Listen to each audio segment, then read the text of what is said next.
So today we are with another amazing speaker and our guest, and I really, really love her. And I'm sure that she knows, and everyone knows that, how much I love and respect her. We're here with Amber Scott. One of my favorite people when I came to Canada, and I was just trying to find my way into the compliance world.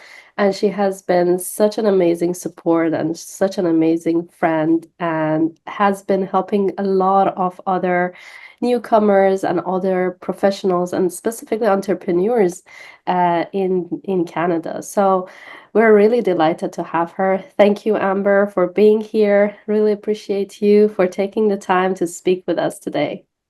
Well, thank you for having me. Lovely. Amber, I want to hear more about your story. When did you start getting to compliance? Can you tell us more about yourself and what inspired you, to start working in compliance world? Sure. So my name is Amber Scott. I'm the co-founder, former CEO, and current chairperson at Outlier Compliance Group.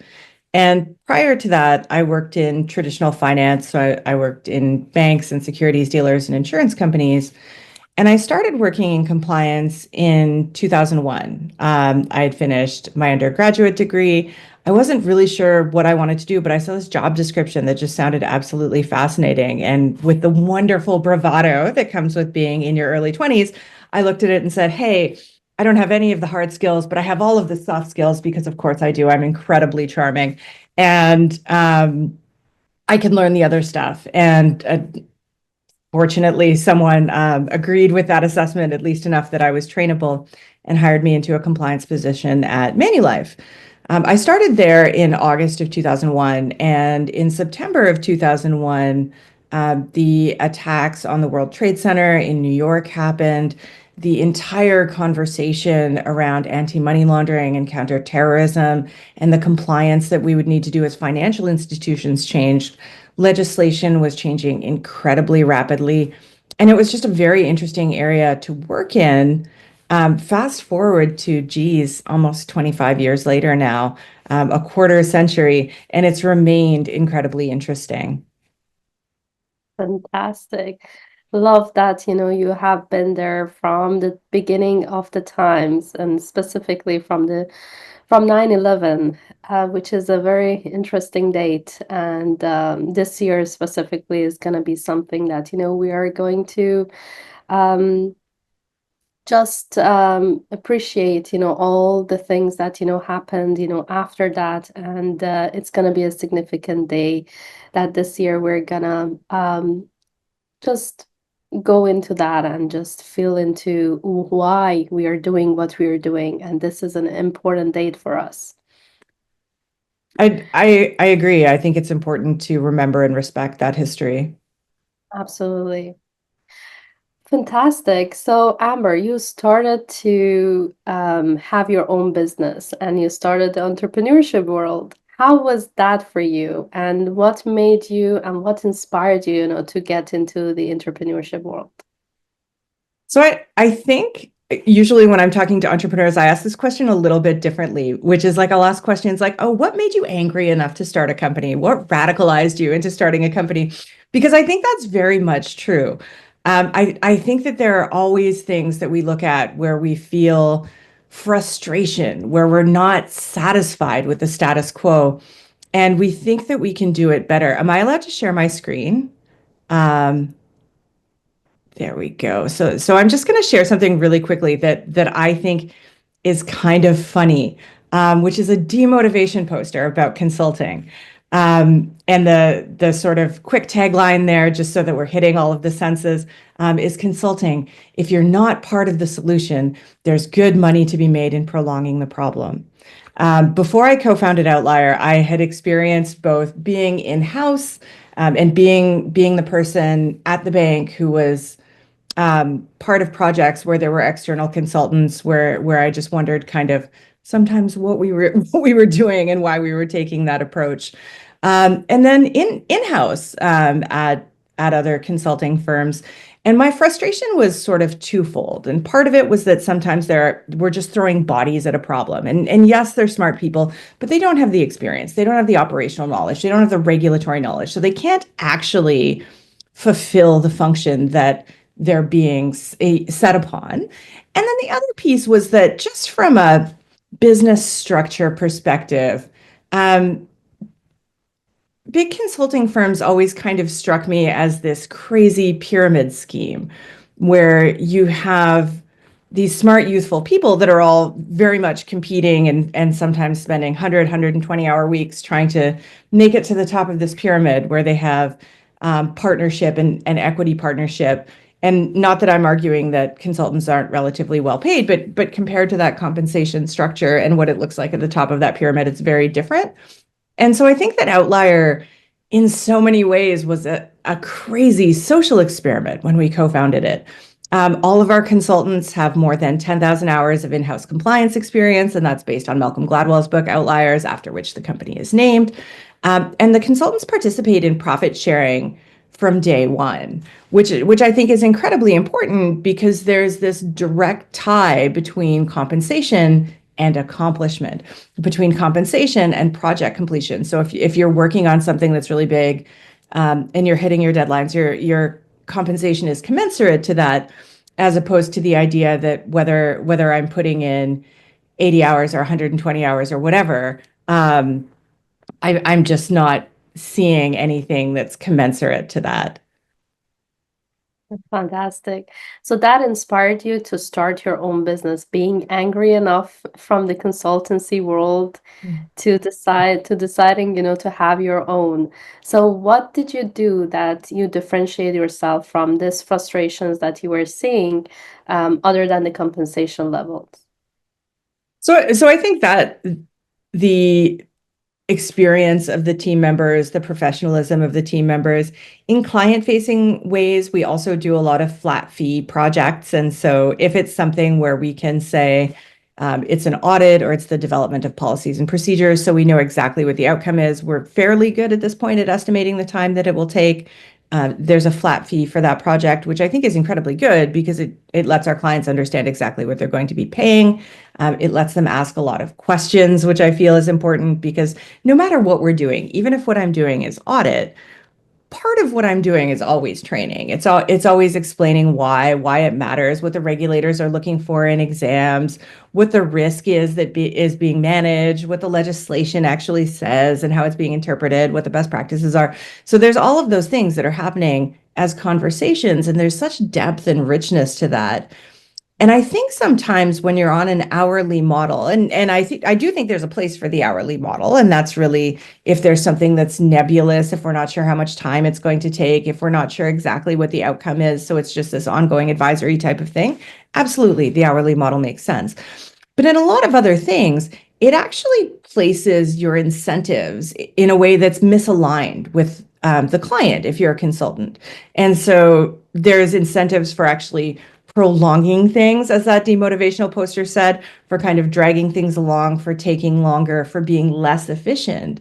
And this was a funny thing, even as a staff member, that I noticed that there were these incredible rewards for being inefficient versus rewards for having a solid work product, for having great client relationships, and I think those things are important. Finding ways that you can align your incentives between you as a firm and your customer is incredibly important.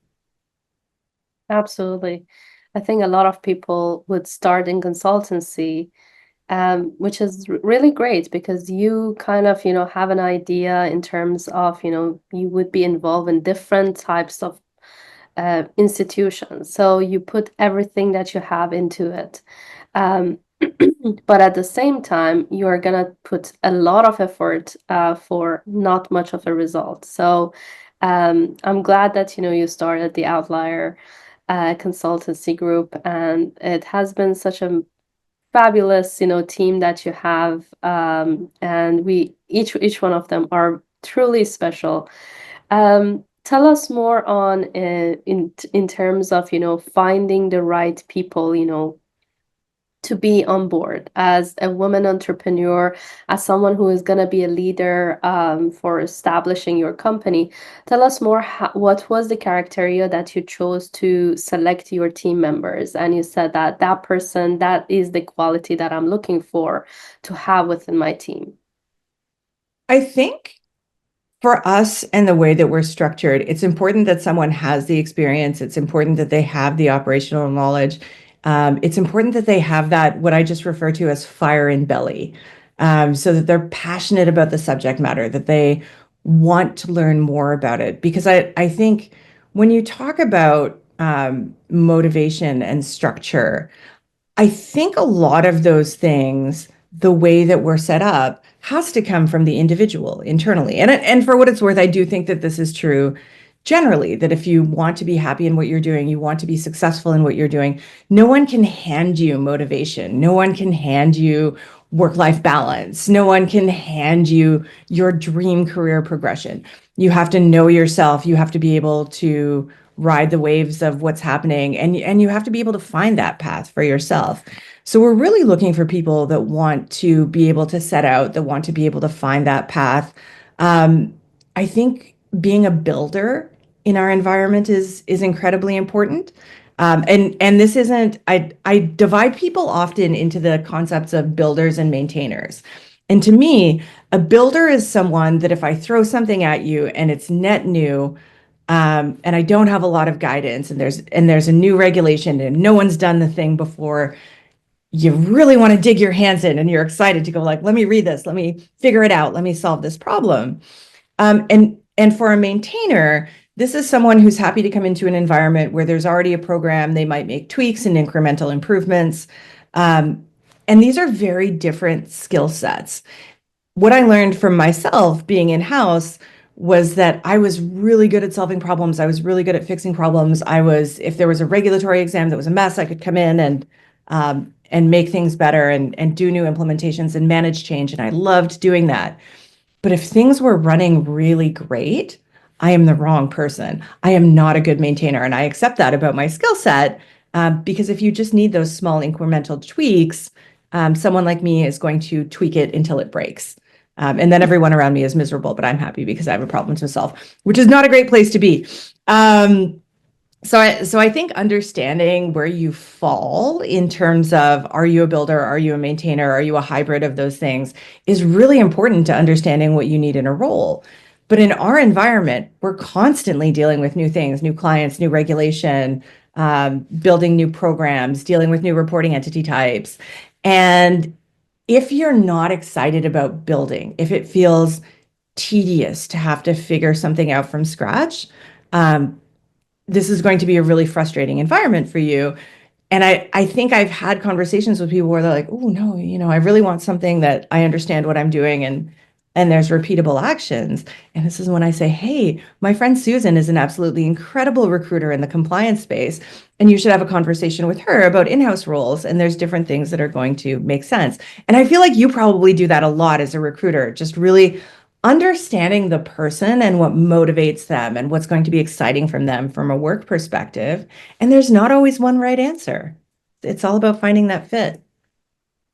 Absolutely. I can't agree enough with you. I think as a leader, what I would basically say that, like you either are a leader or a follower. So if you are a leader, you would have to be like what you said, like you have to build from scratch. You have to, create things that, like think outside the box to be able to solve the problem, and then even think beyond what is even possible to create things that are literally looked at as impossible and trying to figure out, how to create it. And there are followers who are going to, follow you along and help you with what you are going to build.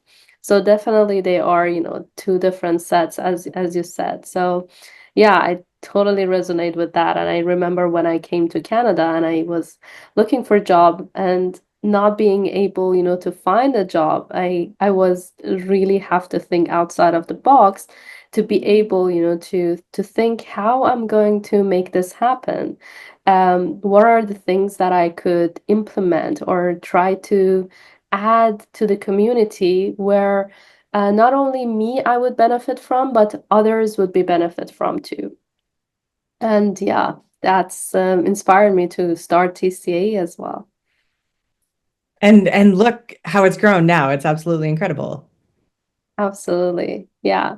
And I love building. I'm similar to you. Like you love building. I love building too. I love building things that, people are saying that, no, why should we even, pay attention to, or why should we have another conference? Or, and that's, like these are the things that I believe that I want to create to be able, to add more value to the community. I love it. Fantastic. Fantastic. Amber, you have been inspiring so many women in this space, me included, and many others who I know. And you have been respected by a lot of people in the industry. Everyone loves you. Um, Tell us about how someone, specifically women, can take themselves out of their comfort zone. They can be on stages, for example, and can speak or lead a panel.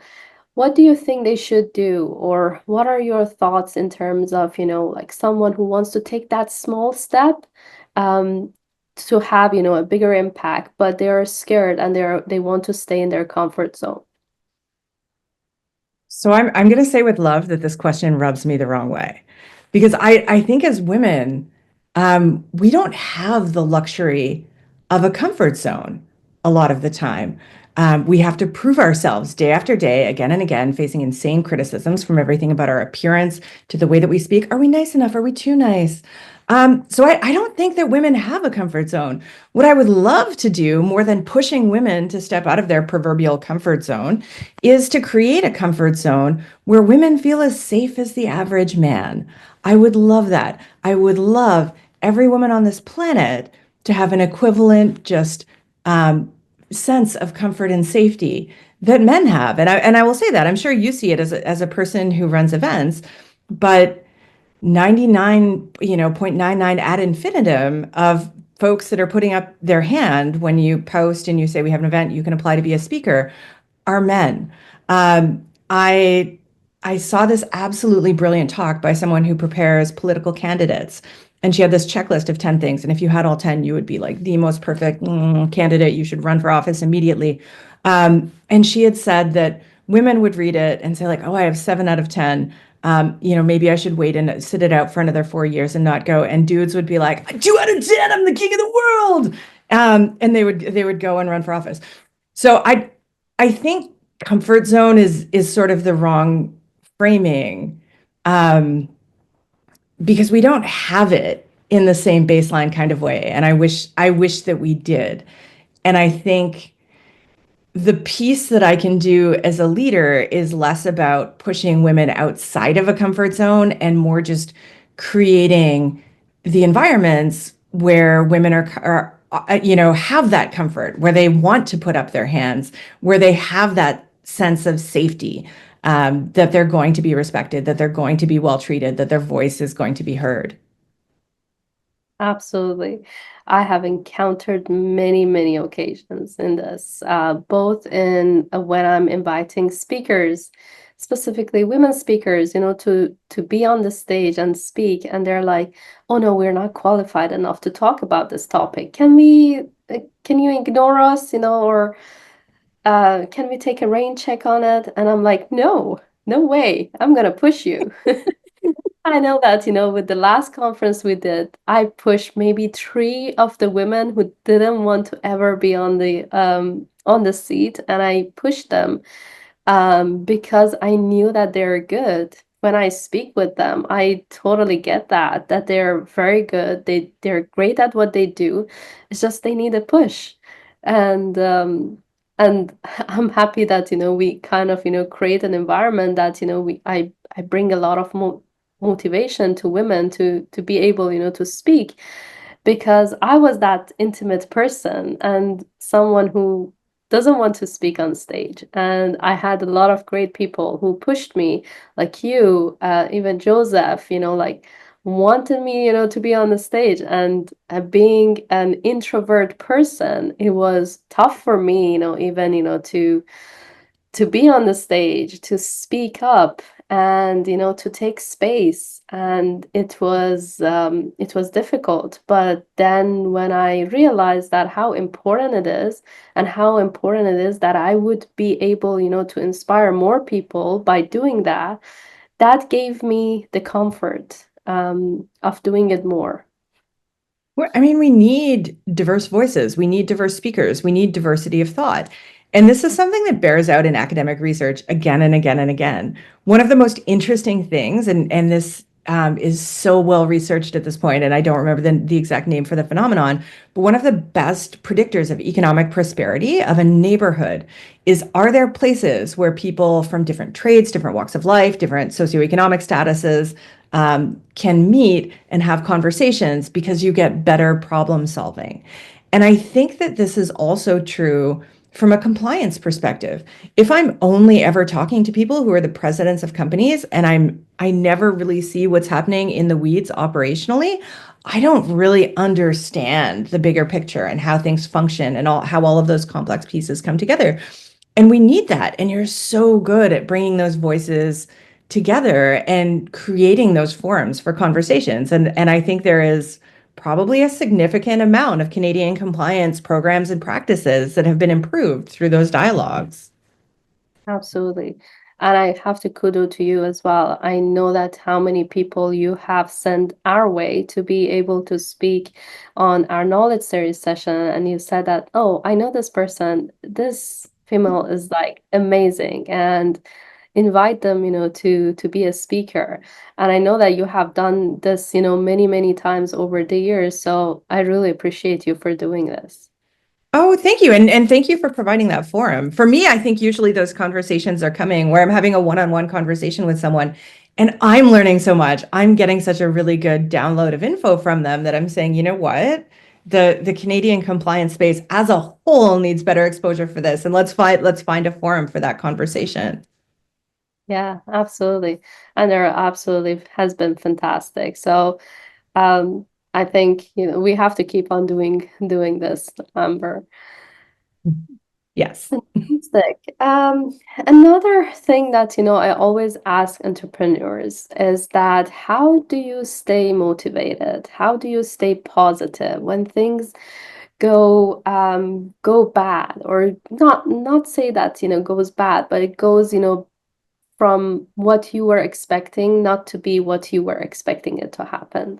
How do you stay positive? How you work on your mindset to be in a positive attitude towards, your clients, towards your team member, and keep yourself at float? So I think I always try to remember that cynics might be more realistic, but optimists change the world. And part of entrepreneurship is wanting to do things differently. It's wanting to change the world. It's wanting to get it right. I think there's other things that are important in terms of team and structure. So one of my favorite business books, and incoming swear warning, is the No Assholes Rule. The name of the book, but also I think a great title of the book, which talks about the idea that there's this incredible cost of the idea that you can have someone who's an absolute jerk, but they're a genius, but they're a high performer. And they actually did studies where they looked at what the costs were across organizations, because you have the rest of your team members being demotivated, you have higher turnover otherwise, and you have all of these things. So we apply that both in terms of our team members. We have a sort of a veto, so all of our team members who want to will interview someone that we're considering for a position, and so you have those conversations.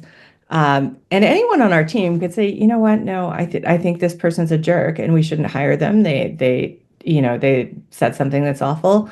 We do pretty deep dives into um, background check, and I suppose in the traditional sense, but I'll also look at, what's someone posting? Or, is this someone who's going and like bullying people and posting terrible comments online, and what does that footprint look like? And I would not hire someone for that reason. Um, I think that that's important. Having the wrong person on the team can really destabilize everyone else. And which is not to say that I've been perfect in terms of getting the right people on the team all of the time, but I think one of the things that I've been better at when someone starts and you realize like it's not a good fit is just ripping that Band-Aid off, and because you have to respect the team members that are there as well.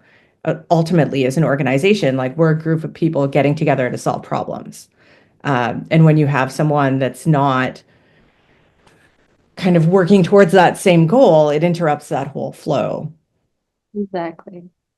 Yeah, and you want the harmony to be there within your team to be able, to do that amazing work that you want to do. And if someone interrupts that, the flow of the not only you, but all the other team members is gonna get affected. Well, that's it. And we only have so much energy. We only have so much effort in any given day. And so I'm either going to spend it solving a people problem where there's someone who wants to be a jerk and butt heads, or I'm going to spend it solving compliance problems and building things, which is, as you can see from my body language, way more interesting to me than dealing with someone who's being a jerk. So I think um, the being able to look for those relationships that are going to be good and positive and mutually beneficial, and the folks that you want to work with is really where we should all be aiming. Fantastic. Yeah, love that. Tell us about challenges. What was one of the biggest challenges that you ever faced as a woman in your career life? And what did you do to overcome those challenges? So I don't when we talk about the as a woman piece, I think that I don't know that that's something that I've overcome in terms of the systemic issues that exist. But I do know that the workplace is better for me than it was for my mom. I know that it was better for her than it was for her mom. Hmm. And I think my success metric is if I can make things better for my nieces, if I can make things better for their daughters, then that's a win.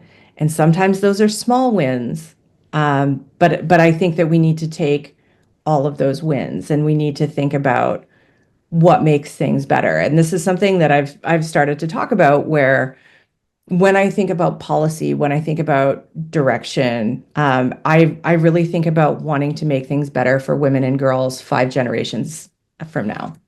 And I think that's the legacy that I want to think about. That's the future that I want to create. I love that. That is that is so powerful. Like thinking not only about our generation, but the generations who are yet to come. That is the impact that we have to make. The goal is not only us, the goal is a lot of others who are going to follow the path. So I really appreciate you for doing that. Fantastic. Amber, I am encountering a lot of new people who are in this space, a lot of professionals who are coming into this space. And they want to get to know how to start. There are a lot of young women in the AML and want to go into crypto space. What is one advice that you can give them? What do you think that they should do and focus more on? So I think one of the things that I would say to women in particular is if you're worried that you don't know enough about something, that you haven't learned about something, stop apologizing and start learning. Look for those high quality sources of learning. Do your chain analysis reactor certification if you're interested in understanding investigations and blockchain analysis, but there are other things. So if investigation isn't interesting to you, that shouldn't be the focus in terms of the roles that you're applying on. You can look at regulation, you can look at policy, and just stop apologizing for not being the most technical person in the room. I've heard that from women who are incredibly technical. And just because someone is on stage repeating a circle of buzzwords doesn't mean that they're the most technical or knowledgeable person in the room. I have definitely heard talks that are given by folks that I thought should know a lot more about something based on kind of who they were or their title, that have just said things that were technically factually inaccurate, and probably one of my good bad habits. Sometimes it's taken well, sometimes it's not. Is that depending on what that context is, I'll actually approach that person and say, "Hey, in your talk, you said these things, and I just wanted to ask about this piece because my understanding is this." And I will phrase it as a question, but I know I'm right. And generally they're like, "Oh, yeah, I didn't know that." Kind of have this conversation. And sometimes those have ended up, being friends or clients, and sometimes they're like, "Man, don't fact check me, lady," and those people are jerks, and I never talk to them again, and that's a win too. That's fabulous. I love that. And you're very gentle. I have seen you, talking to people and, like trying to correct them, and um you're really considerate, like giving that the fact, and you're very kindly, talking to them. And that's very nice. I'll thank Adam Grant for that. I can't remember the name of his book, but he actually talks about this Socratic method of debate and asking questions and questioning assumptions, and how that's actually more effective than doing something that's kind of what we think of as debate in internet land, where we're just all screaming into the void. Yeah. Yeah, absolutely. Well, that's fantastic. I'm sure that I'm gonna take a lot of notes on that for myself, and try to implement that. Um, Tell us a little bit about the new generation that you mentioned, that you want to inspire, more the next generation, our women who are going to be in compliance, how we can empower them more, how we can inspire them more. What are the creative things that you believe that, we can do in this space to be able to create the better generation after us? For what it's worth, they inspire me. Every time that I have the opportunity to teach at a college or university, the caliber of questions that are being asked, the amount of savvy and knowledge that people have, is absolutely inspiring to me. And so when I see these things in these articles where they're like, "Oh, this generation is lazy and like da da da," I don't buy it. I think that we have an upcoming, just well-informed, interested, engaged generation of folks that are not willing to tolerate the status quo, that aren't willing to deal with what's accepted. And I think that's important because some of that advice that I think that we always need in terms of that: negotiate every contract, never accept a first offer, always look for that fit and things that match well with you and things that you're actually interested in doing. Question all of the things. Why are we doing it? Why do we do it that way? Is there a more efficient way to do it where we can add value? I think those are just so inherent Mhm. in the way that younger folks today operate, and their expectations in terms of how they're treated in the workplace are much higher, and that's great. And if you have an old school mentality where like I suffered and I walked through this pain, so you must also deal with the same pain, that's not interesting to them. And frankly, that inspires me. I think that the youth of today are well on the way to making the world a better place, and I welcome it. That's fantastic. Yeah, I think we have a lot of great people, tech savvy. I don't think that, at their age, I would be able, to be that tech savvy. and they're going to definitely, create things. And I hope that, we can inspire and empower them to be able, to be great leaders, and be able, to think outside the box and create things that we were not able, to create at our time.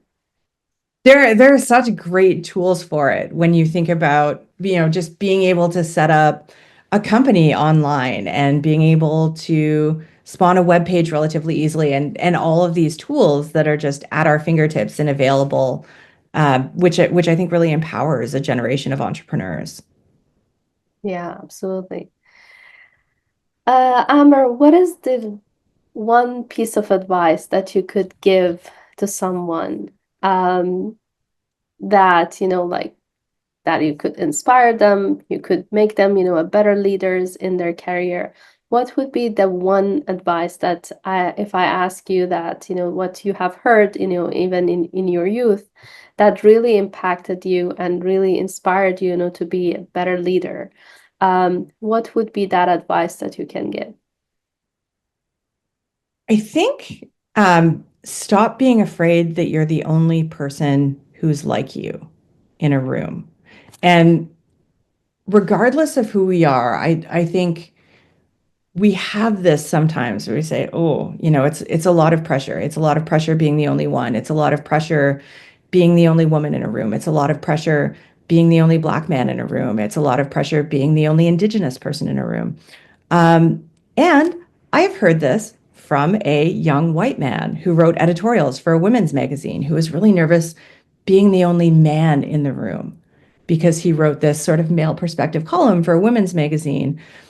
And my advice about that is, A, don't be afraid of it. But B, when your voice is different, when you sound different from everyone else, when you look different than everyone else, you have a real power because you have the ability to cut through the din of everything else that's happening. So you have to use it carefully, you have to use it judiciously.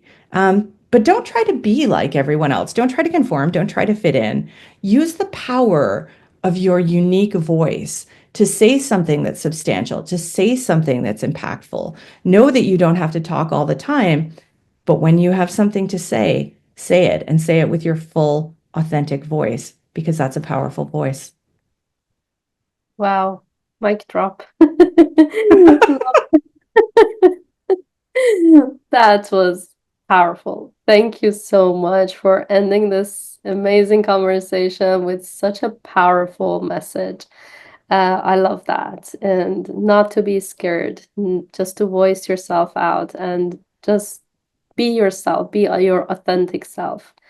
That was inspiring. Thank you so much, Amber, for your time, for speaking with us, and to inspiring many women in this space. We really appreciate you for being in the community, and I'm sure that everyone is going to enjoy listening to you. Thank you for having me. Absolutely. It was our pleasure. Thank you so much.